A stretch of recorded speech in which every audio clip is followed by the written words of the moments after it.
Bonjour tout le monde, on va commencer sans plus attendre parce qu'il est déjà 13 heures de 2 ou 3.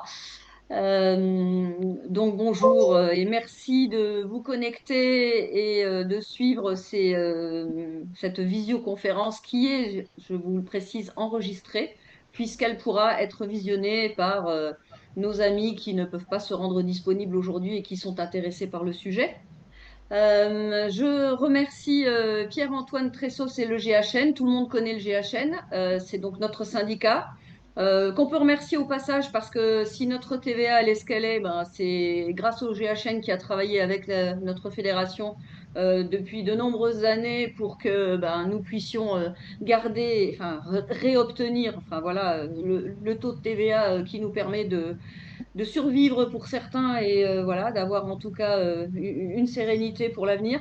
Je remercie aussi Gaëlle, qui est la présidente de la commission des centres équestres, et toute son équipe qui organise donc ces visioconférences sur des sujets qui, visiblement, comme vous êtes très nombreux, intéressent beaucoup de monde. Gaëlle, je te donne la parole. Merci Valérie.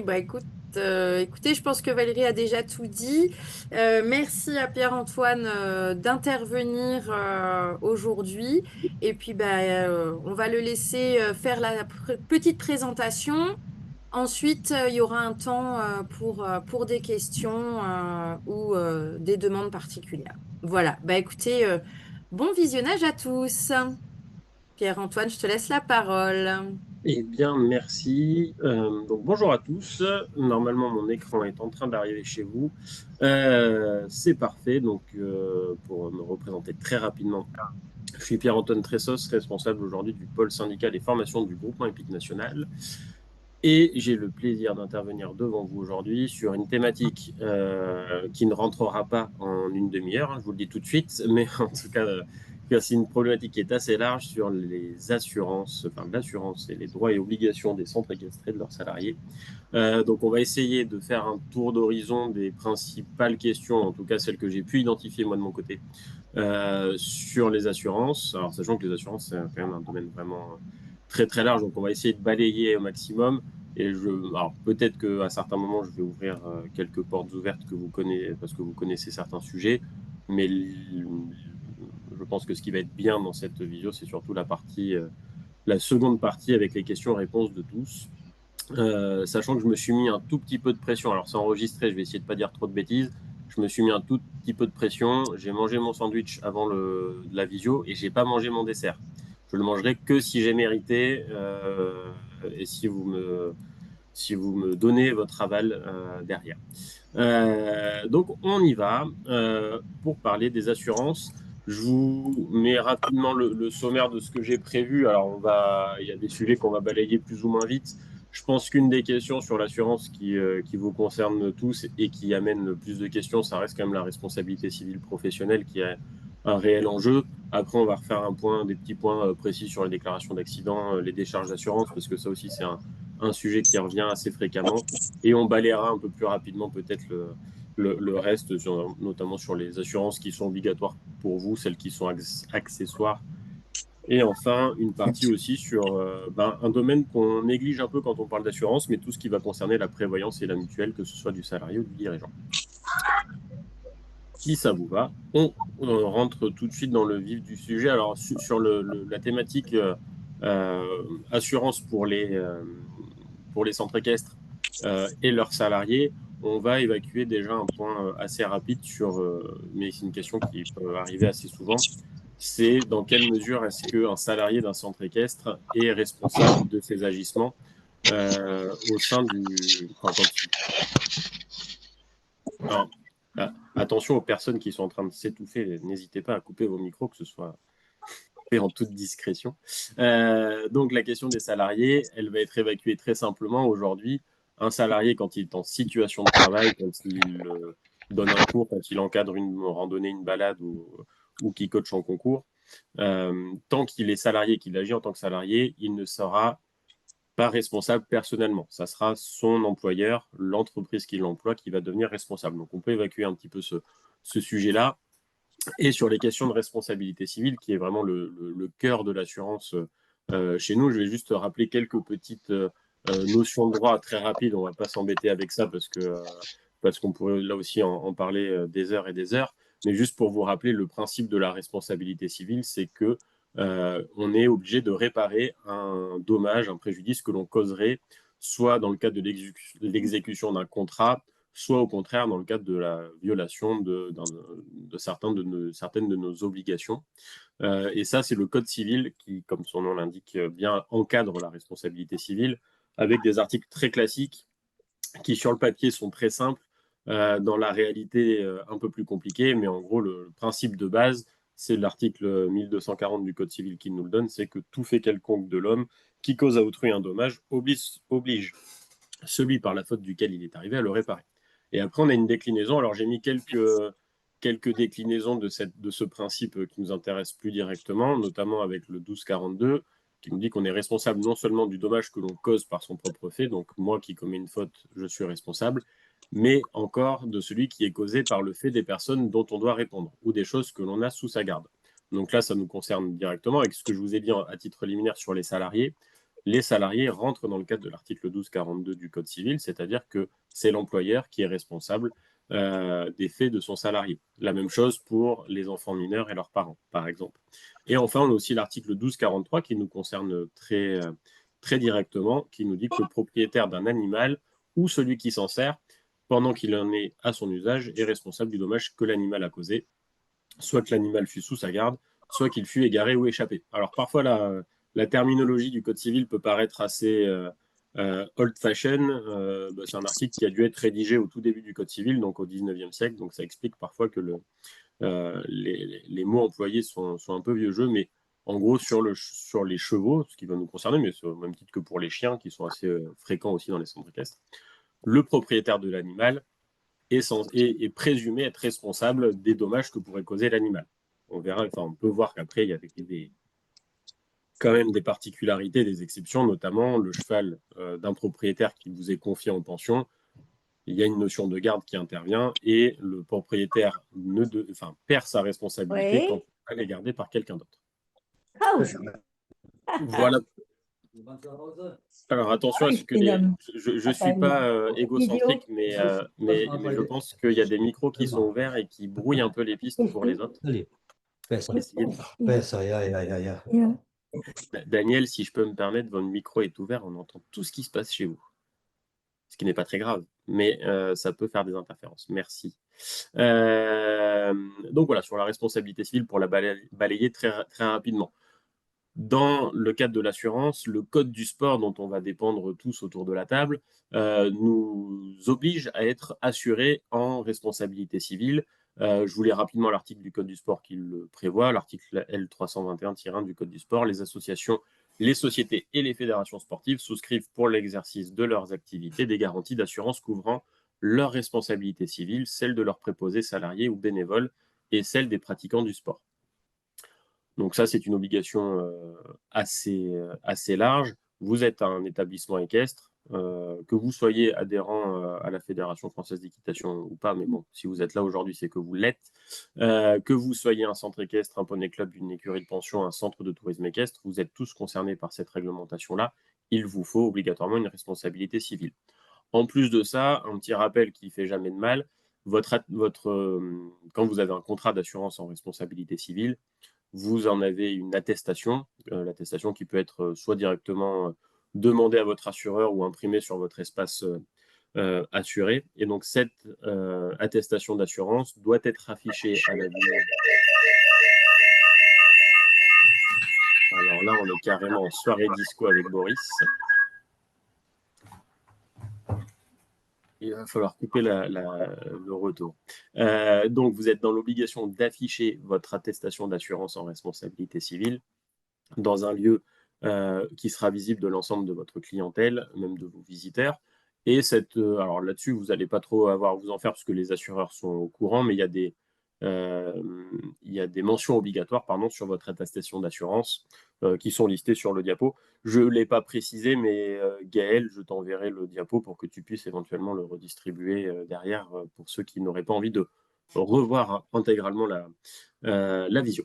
Super, merci. Donc voilà, ces attestations ont 6 critères obligatoires.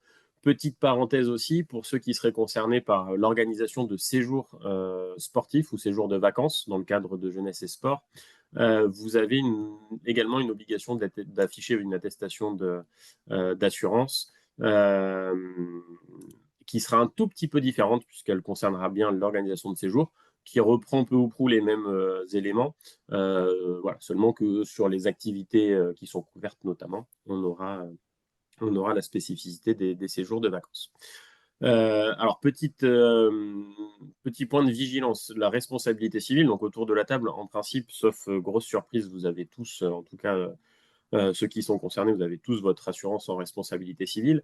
Il faut faire attention aux termes qui sont utilisés, notamment dans le code du sport, mais qui se reflètent après dans votre contrat, notamment sur les actions et les personnes qui sont couvertes, puisqu'en gros, ça vient dire qu'un centre équestre, alors je vais dire, à chaque fois, je vais employer peut-être le mot centre équestre au sens très large du terme, mais en gros, un centre équestre est assuré en responsabilité civile pour couvrir ses activités. Donc, ça va être le fait de donner des cours, d'avoir des chevaux en pension, d'encadrer des balades, d'accueillir des groupes extérieurs, etc. L'organisation de compétition également. Et on va vous parler d'assurer vos préposés salariés, donc vos salariés, ce que je vous disais tout à l'heure, et vos bénévoles. Alors, je vais faire 2 petites digressions à ce niveau-là. Attention sur le terme de bénévole, puisque le terme de bénévole est réservé en principe, dans les faits, parfois c'est un peu plus compliqué, mais en principe, le terme de bénévole n'est réservé qu'aux associations. On ne peut pas avoir un bénévole en dehors d'une association. Donc, c'est là où on peut avoir un piège de temps en temps, où on se dit, bah, moi, je suis en société ou en entreprise, mon contrat d'assurance me dit que je suis couvert pour mes bénévoles.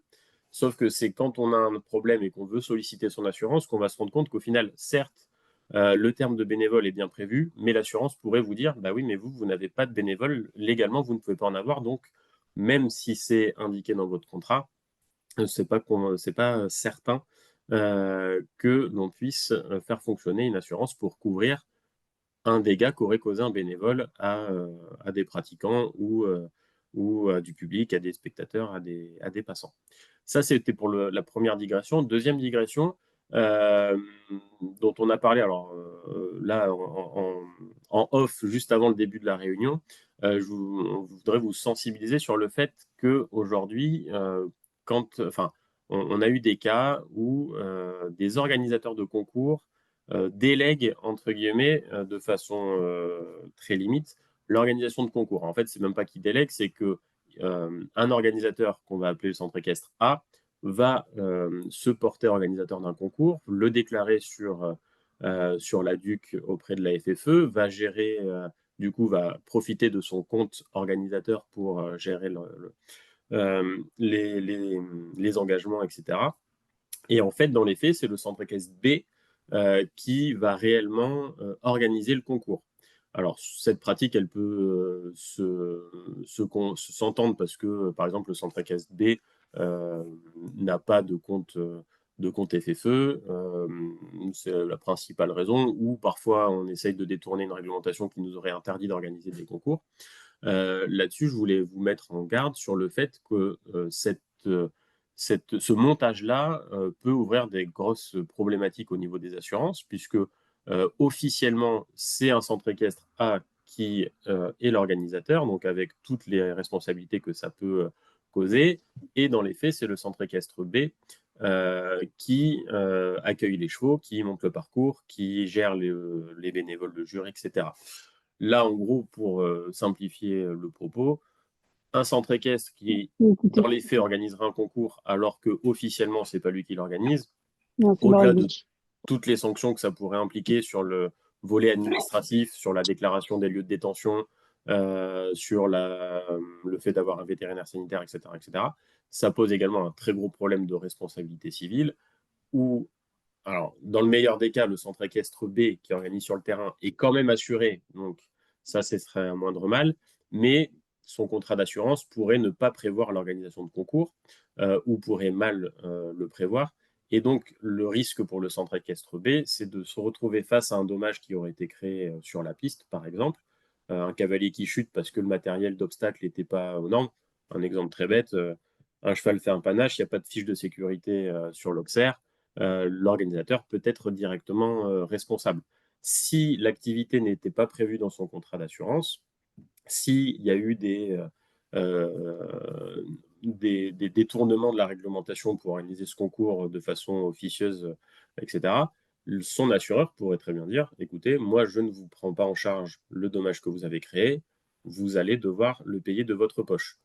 Quand c'est un cavalier qui tombe, qui se fout un poignet, c'est pas très grave. Quand c'est un cavalier qui tombe, qui est immobilisé plusieurs mois, voire qui devient handicapé, en situation de handicap après cette chute, la somme à rembourser au cavalier peut être assez conséquente. Alors on verra par la suite, hein, il y a des assurances aussi complémentaires, mais voilà, ce qu'il faut se dire, c'est qu'aujourd'hui, quand on a un dommage, on va chercher très souvent un responsable qui a une bonne assurance. Et si on n'en trouve pas, on va prendre le responsable quoi qu'il arrive, mais on va préférer celui qui a une assurance. Donc, ce n'est pas aussi impossible que l'organisateur centre équestre A, qui a donné, qui a officiellement organisé le concours, mais qui dans les faits ne l'a pas du tout fait, pourrait être embêté lui aussi à ce titre-là. Donc, si jamais il y en a qui auraient eu l'idée de faire ce mécanisme-là, des deux côtés, vous risquez gros en termes de responsabilité civile et sur le fait que votre assureur pourrait ne pas vous suivre dans la démarche. Voilà, c'était une longue parenthèse, mais ça restait une parenthèse dans les développements que l'on va faire sur la responsabilité civile. Autre question, donc, une autre de vos obligations prévues par le Code du sport, au-delà de vous assurer vous-même en responsabilité civile, on a une autre obligation qui est peut-être un peu plus méconnue, mais ça peut se justifier, c'est que légalement, vous êtes tenu d'informer vos adhérents, ça c'est le Code du sport qui le dit, mais vos clients plus largement, vous êtes tenu de les informer de l'intérêt que présente la souscription d'un contrat d'assurance de personnes qui couvre les dommages liés à la pratique de l'équitation. Alors, l'article, je vous l'ai mis en entier, c'est pas forcément nécessaire. Après, on a aussi l'obligation de les informer Et demande sur l'existence de garanties relatives à l'accompagnement juridique et psychologique des à sportifs l'assurance qui m'envoie victimes de violences. ma feuille qu'on affiche. Alors, il y a encore un petit micro qui nous fait de... Merci, super. Qui nous fait de l'ombre. Donc voilà, donc vous, quand vous avez un cavalier qui vient chez vous, vous êtes tenu de l'informer de l'intérêt de souscrire une assurance. Alors, ça ne veut pas forcément dire que le cavalier doit prendre une assurance particulière. Aujourd'hui, on a des cavaliers qui sont assurés par leurs propres moyens parce qu'ils ont une une assurance habitation qui couvre la pratique de l'équitation. Et à plus forte raison, on a aussi un grand nombre de cavaliers qui sont licenciés et par défaut, en tout cas, pas par défaut, mais en tout cas, dans le cadre de la licence fédérale, vous avez une assurance qui est proposée aux cavaliers. Donc, quand vous avez des cavaliers qui ont pris une licence, on peut se dire qu'ils ont été informés de l'intérêt d'avoir une assurance parce qu'ils ils en ont une. Mais si jamais demain vous avez des cavaliers qui ne veulent pas prendre de licence, bien que les statuts de la FFE vous obligent à faire prendre des licences à tous vos cavaliers, il vous appartiendra de démontrer que vous avez quand même informé vos cavaliers. Donc le mieux, c'est dans une fiche d'inscription, dans un règlement intérieur, de remettre les éléments sur le fait que d'avoir une assurance qui couvre la pratique de l'équitation peut être intéressante. Et donc aujourd'hui, la licence fédérale, là où elle est assez complète, entre guillemets, sur le papier, c'est qu'elle couvre toute action d'équitation entre la préparation du cheval et son retour à son lieu d'hébergement. Donc il y a une responsabilité civile vis-à-vis des tiers, une assurance individuelle du cavalier et des extensions facultatives. Le petit bémol qui revient assez fréquemment, c'est que l'assurance fédérale, comprise dans la licence fédérale, est une assurance qui vient une fois que toutes les autres assurances obligatoires sont passées. Une fois que la Sécu est passée, une fois que la mutuelle est passée. Mais voilà, sur le point de vue assurance de vos cavaliers, vous avez cette obligation-là de les informer de l'intérêt d'être assurés. Je vais essayer de ne pas trop m'étaler. Déclaration d'accident, là aussi, alors ça doit être le dernier, petite parenthèse sur le côté cavalier.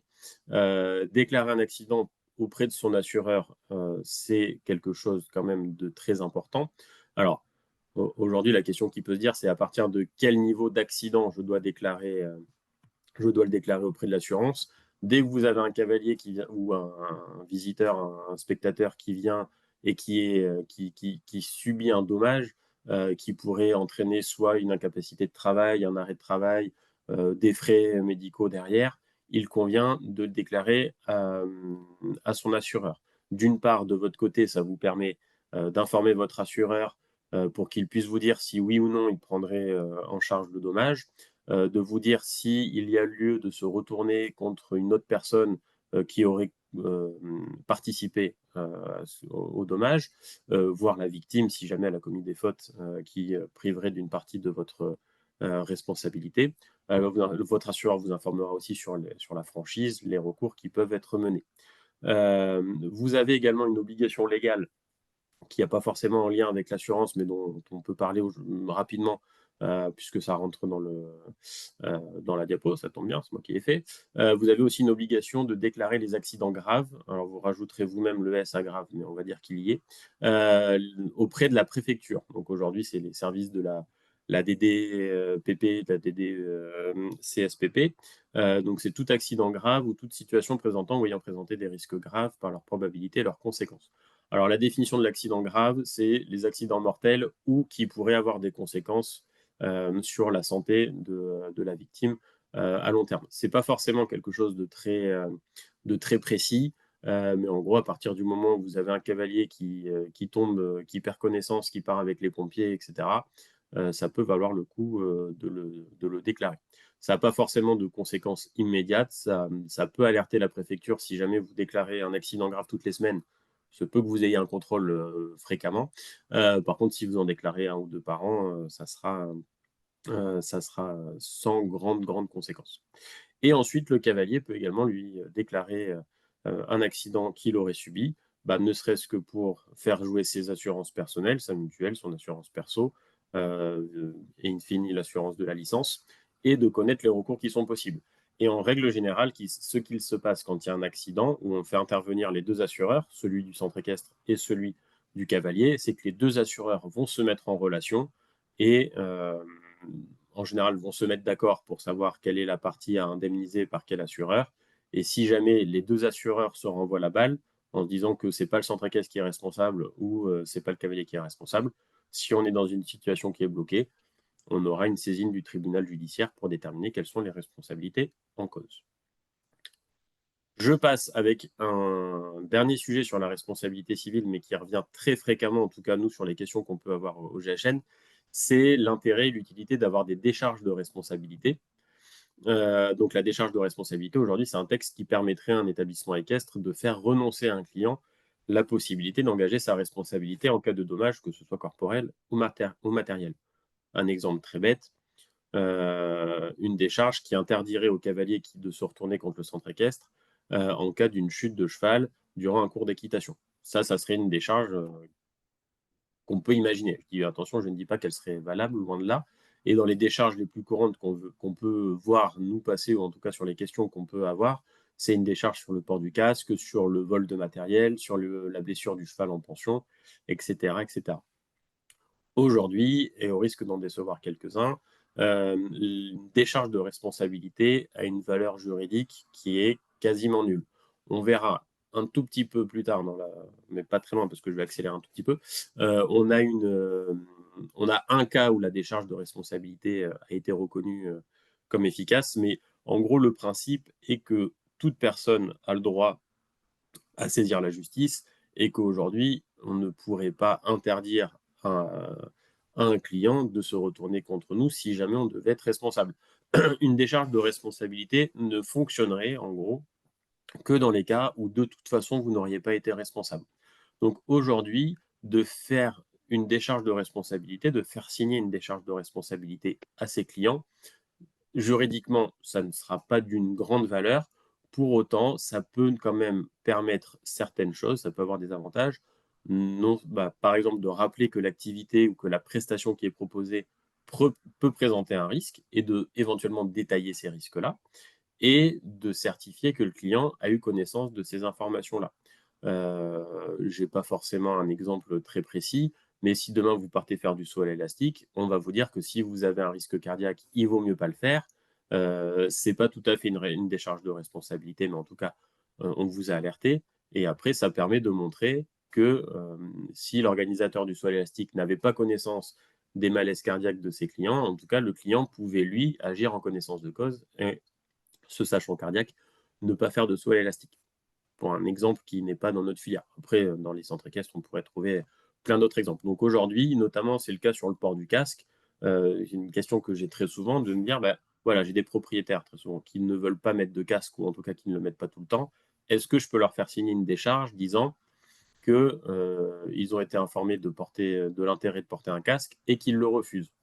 Ma réponse est plutôt non. Alors, pas complètement non. Moi, ce qu'on recommande plutôt au GHN, parce que mon avis à moi n'a pas trop d'intérêt, mais ce qui est plutôt recommandé au niveau du GHN, c'est de faire signer un document dans lequel vous rappelez l'intérêt de porter un casque pour tous les cavaliers, même les propriétaires, et d'en rester là. De ne pas laisser la porte ouverte aux cavaliers propriétaires, de vous dire, bah, de toute façon, malgré vos informations, je ne mettrai pas de casque. Ça, c'est pas, il est préférable de ne pas le mettre dans la décharge. La décharge, il faut juste qu'elle dise, je monte dans un centre équestre dans lequel le port du casque est obligatoire ou recommandé. Ça, c'est vous qui le décidez. Aujourd'hui, c'est quand même mieux de le rendre obligatoire et quasiment toutes les activités équestres, à part quelques disciplines exceptionnelles, on oblige à porter un casque en compétition, donc il n'y a pas de raison de ne pas le mettre ailleurs. Mais donc, de faire un document dans lequel vous rappelez l'intérêt ou l'obligation de porter un casque chez vous, et c'est tout. Si derrière le propriétaire transgresse ce texte-là et ne met pas de casque, ce n'est pas vous qui lui aurez donné la permission, c'est lui qui aura transgressé les règles, et donc votre responsabilité, si elle devait être recherchée, serait largement atténuée par le fait que le propriétaire n'en a fait, pardonnez-moi l'expression, qu'à sa tête. Je clôture, du coup, de fait, je clôture sur la responsabilité civile, mais je ne doute pas que ça ouvrira la voie à un certain nombre de questions. Je passe sur une autre assurance qui va être obligatoire, alors que j'ai appelé multirisque, mais qui peut prendre des terminologies différentes, parce que la multirisque, de fait, par définition, c'est celle qui va englober plusieurs situations problématiques ou dangereuses. Mais la multirisque, aujourd'hui, moi, je l'ai rattachée plutôt à tout ce qui est euh, tout ce qui est assurance pardon, des biens immeubles et des locaux professionnels.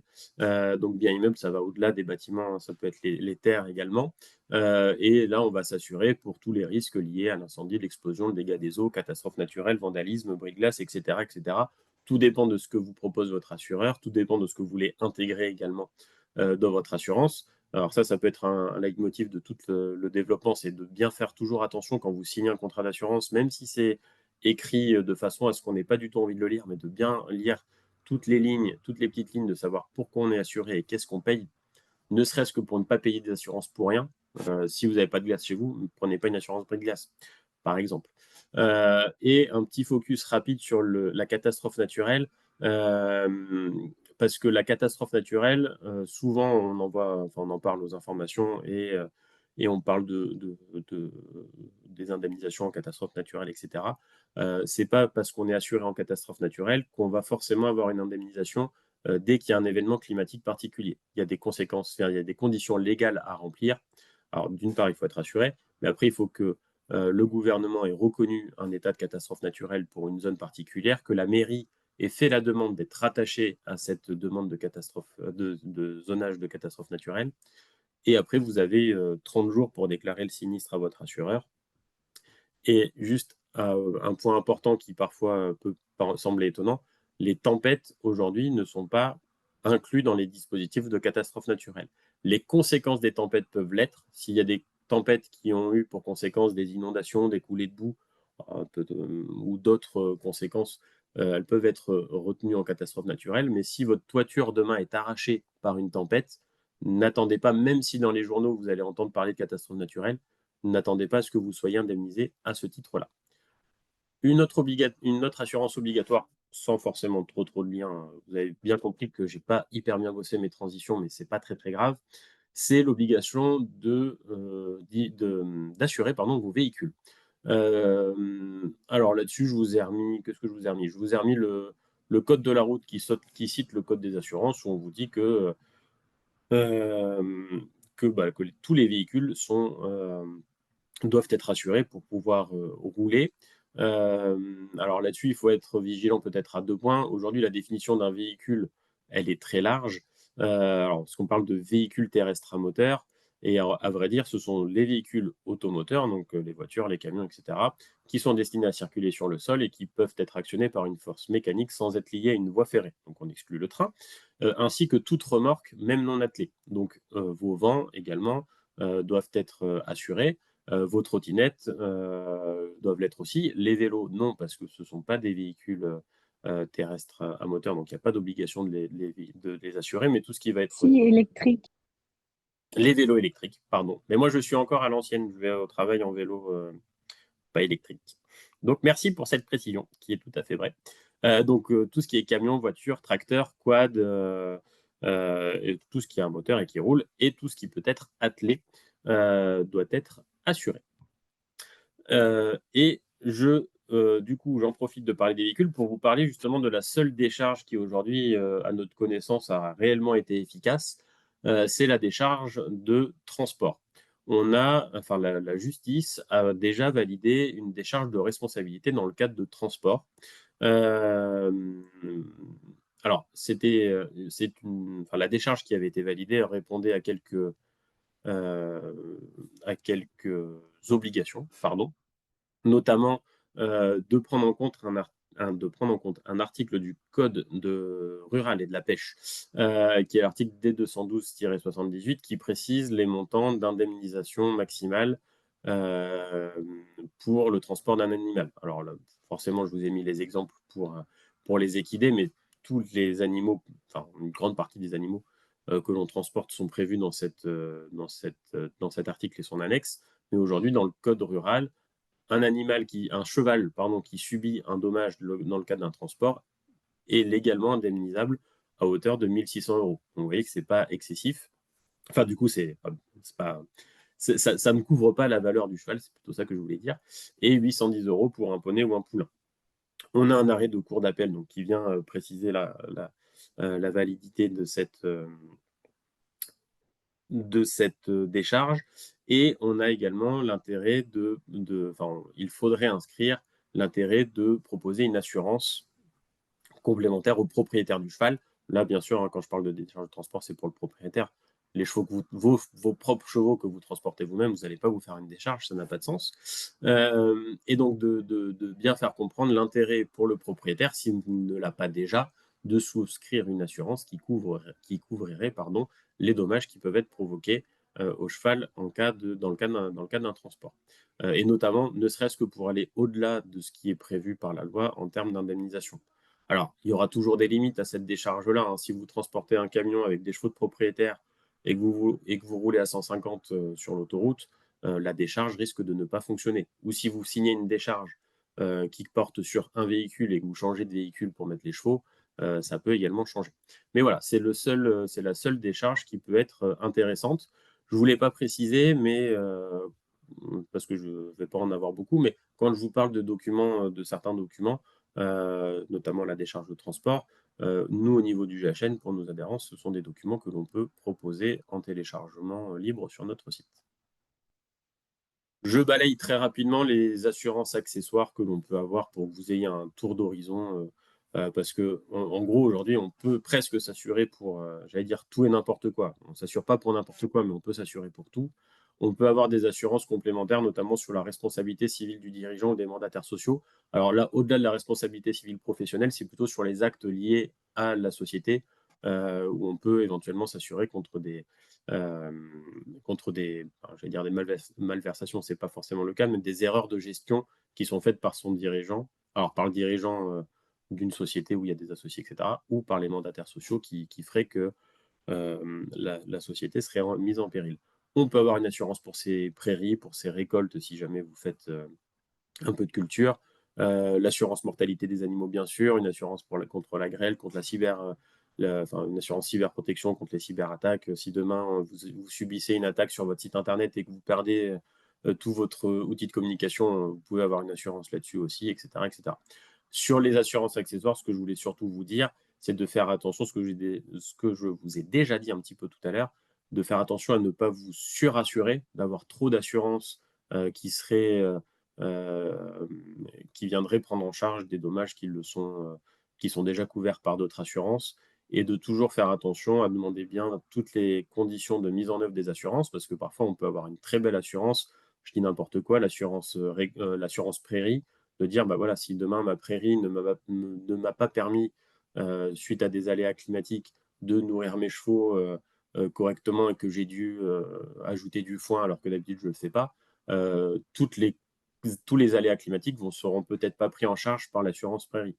Et peut-être que celui qui est dans le sud-est de la France va plutôt favoriser une assurance contre la sécheresse plutôt que celui qui est dans on va dire en Bretagne, parce qu'on est dans le Grand Est et il n'y a pas de raison de dire du mal du Grand Est, mais pour ceux qui seraient en Bretagne, là où il pleut tout le temps, on va peut-être pas prendre une assurance sécheresse. Bref, c'était surtout pour ce petit point d'alerte. Et je vais terminer sur 2 assurances, si je ne dis pas de bêtises, qui sont un peu complémentaires.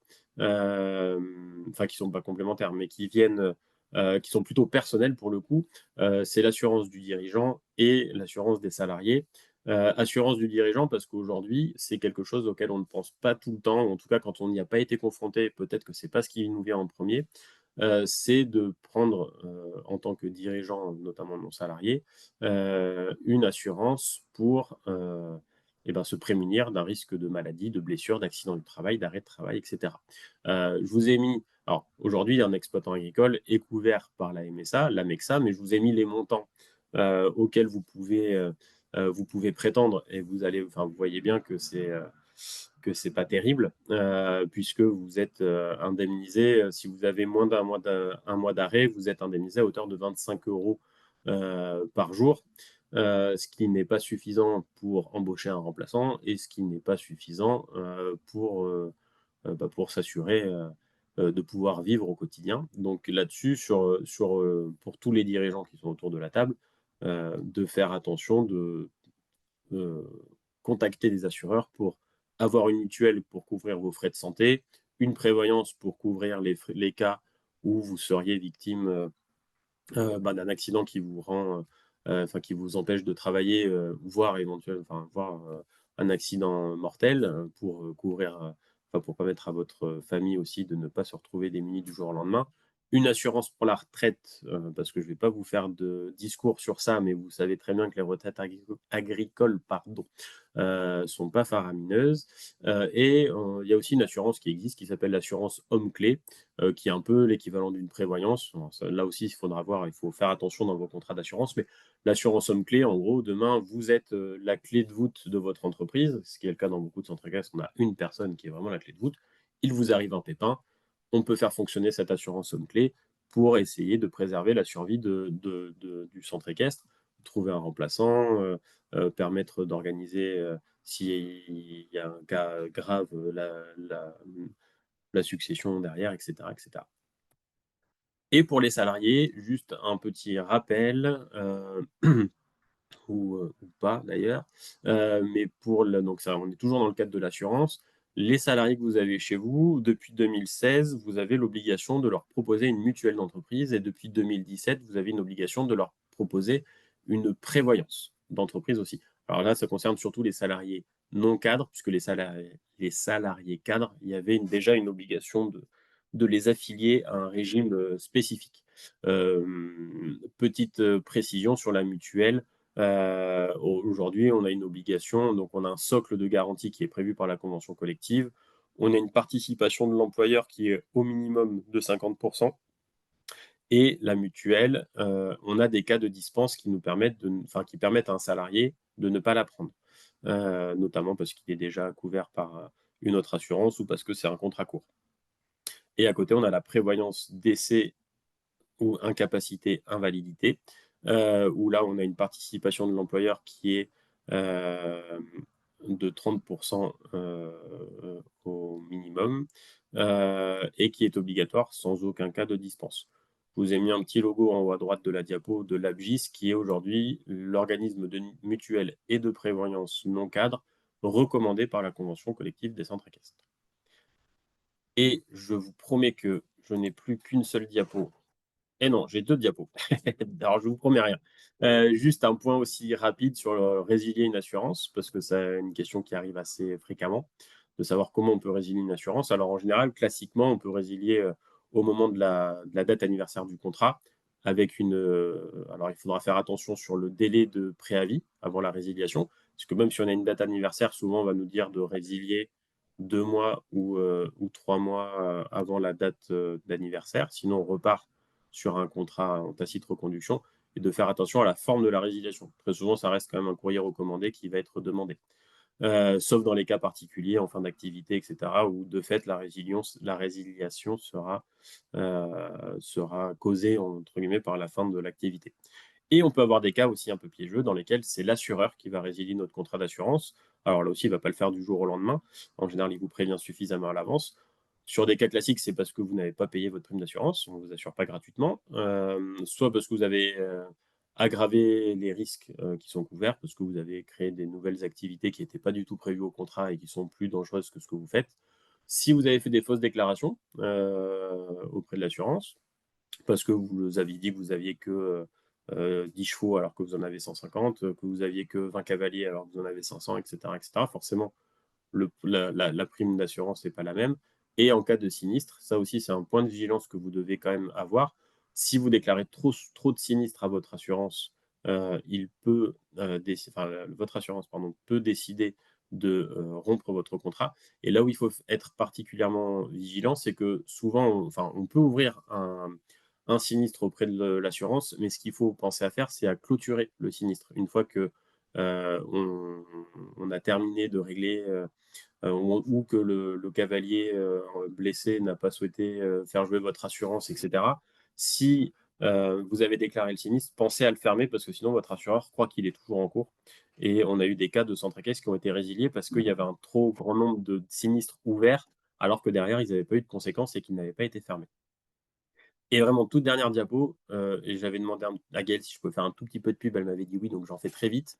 Au niveau du GHN, on a un nouveau partenaire assureur qui s'appelle WTW, qui a une assurance qui s'appelle HipCover.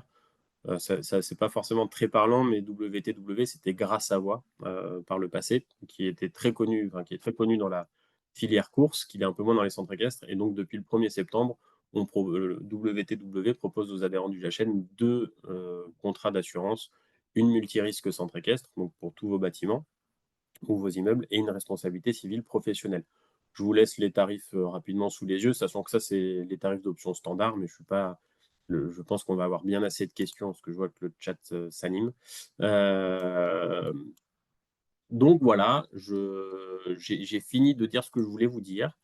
Donc maintenant, je crois, si je ne dis pas de bêtises, Gaëlle, je ne sais pas si tu reprends la main ou pas, mais c'est place aux questions-réponses. C'est ça? Tout à fait, merci.